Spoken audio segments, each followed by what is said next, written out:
श्री साईं बाबा का लड्डू प्रसाद साई भक्तों को मिलेगा शिरडी के साई नगर रेलवे स्टेशन पर।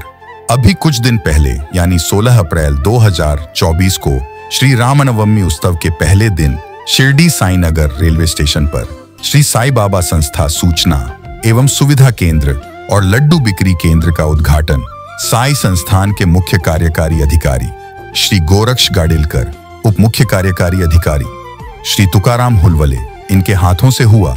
इस अवसर पर साई संस्थान के कार्यकारी अभियंता श्री भीकन दाभाड़े, उप कार्यकारी अभियंता श्री दिनकर देसाई, जनसंपर्क अधिकारी श्री तुषार शेलके, विद्युत विभाग के प्रमुख श्री किशोर गवली, सूचना प्रौद्योगिकी के प्रमुख श्री राहुल गलांडे, श्री अनिल शिंदे आदि उपस्थित थे।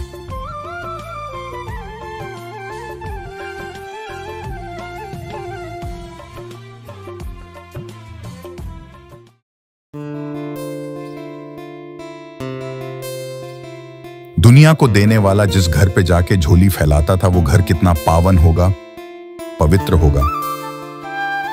श्री साईं बाबा जब भिक्षा मांगा करते थे उनमें से कुछ घर ऐसे थे वहां बाबा अक्सर जाया करते थे। वो घर किसके थे? आज वो घर की स्थिति में है। यह सभी अनसुनी कहानी यात्रा साईं धाम की इस कार्यक्रम में बहुत जल्द आपके सामने लेके आ रहे हैं।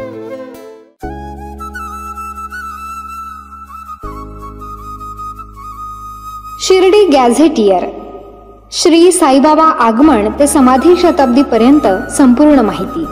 ही काल्पनिक कादंबरी नाही किंवा साईबाबांचे प्रदीर्घ असे चरित्रही नाही। बाबांच्या चमत्कार वगळून श्री साईबाबा शिर्डी आणि साई संस्थान यांचा फारसा प्रकाशित न झालेला, दुर्लक्षित असलेला, विस्मृतीत गेलेला हा इतिहास आहे। श्री साईबाबांबद्दलची दुर्मिळ माहिती अनेक बारकाव्यांनिशी, तारखेनिशी यात आलेली आहे। उपलब्ध झालेले संदर्भ पाहून पडताळून हा इतिहास मांडलेला आहे। अभ्यासकांसाठी हा संदर्भ ग्रंथ ठरावा। विशेष म्हणजे साईबाबांच्या जीवनावर असलेले हे पहिलेच मल्टीमीडिया पुस्तक आहे। शिर्डी गॅझेटियर पुस्तक मिळवण्यासाठी व अधिक माहितीसाठी 99 22 44 43 08 या मोबाइल वरती संपर्क करावा। साई प्रवाह टीवी शिरडी चैनल के इस वीडियो को अगर आप सभी साई भक्त पसंद करते हैं तो श्री साई बाबा प्रचार और प्रसार हेतु इसे लाइक, शेयर और सब्सक्राइब करना मत भूलिए। साई राम।